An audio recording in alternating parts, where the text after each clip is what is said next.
Welcome to an exciting chapter in Broken Arrow, Oklahoma's history as the city prepares to welcome a spectacular addition to the landscape, a brand new amphitheater. In today's video, I'm going to take you on a journey through the unveiling of the plans, the city council's approval, and the amphitheater's capacity and features, as well as the anticipated impact on the community. Our journey begins with the recent release of the stunning architectural renders, offering a glimpse into the grandeur of this amphitheater's design. It seems like it's going to be quite the facility, and city planners hope that not only will this be an architectural marvel, but also a cultural hub for the community. Real quick, if you're new here, my name's Ryan Hensey. I run the Top Hat Connections real estate team serving Tulsa and the surrounding areas. So whether you're looking to make a move now or in the future, we would love to help you make that smooth move to Oklahoma. And of course, if you like Oklahoma local content, be sure to like this video and subscribe for more.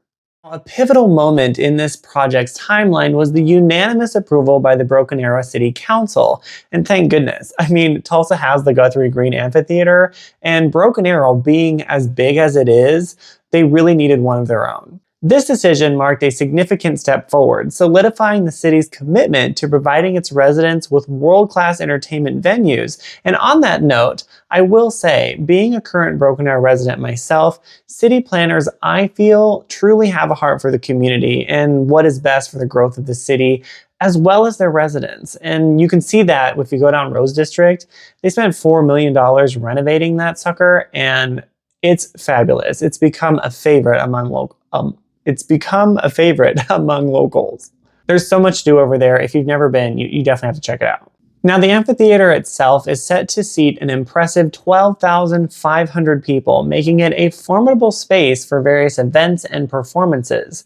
It's going to be equipped with state-of-the-art facilities, and this venue promises to be a game changer in the region's entertainment scene. Now, where is it? That's the big question. Well, the amphitheater is going to be located in the Broken Arrow Events Park, which, if you don't know where that is, it's located off of Highway 364 and East 101st Street. You can see it from the highway. Anyway, it's also apparently going to have over 200 VIP fire pit suites that seat between 4 to 10 people, and these spaces are going to offer food and drink services too, so they'll kind of wait on you, which I think that's pretty cool. It's going to have upper and lower level bowl seating, and then of course general admission on the open lawn space. So it's going to offer a pretty diverse concert experience. But beyond its architectural and entertainment significance, the amphitheater is expected to have a positive impact on the community of Broken Arrow. Planning committees are saying it's supposed to serve as a platform for local talent and hopefully foster a sense of unity and community pride. So when's it going to open, right? Well, currently, opening day is set for the fall of 2025. So what do you think about this new addition to the Broken Arrow community? Personally, I feel like it's a good addition. On that note, I feel that Broken Arrow is poised for expansion. There's so many new additions and revitalization efforts happening all of the time, it seems. And if you're considering making a move as well as looking for a place to invest, I would definitely consider Broken Arrow, Oklahoma. For convenience, I've put a link in the description. You can shop all of the available homes in Broken Arrow today. With that, I hope you enjoyed today's video. Be sure to leave me a like if you like that local Oklahoma content. Of course, if you like all things real estate too, you should probably just subscribe as well. I've got videos coming every week, but that's all I got for today, and I'll see you in the next video.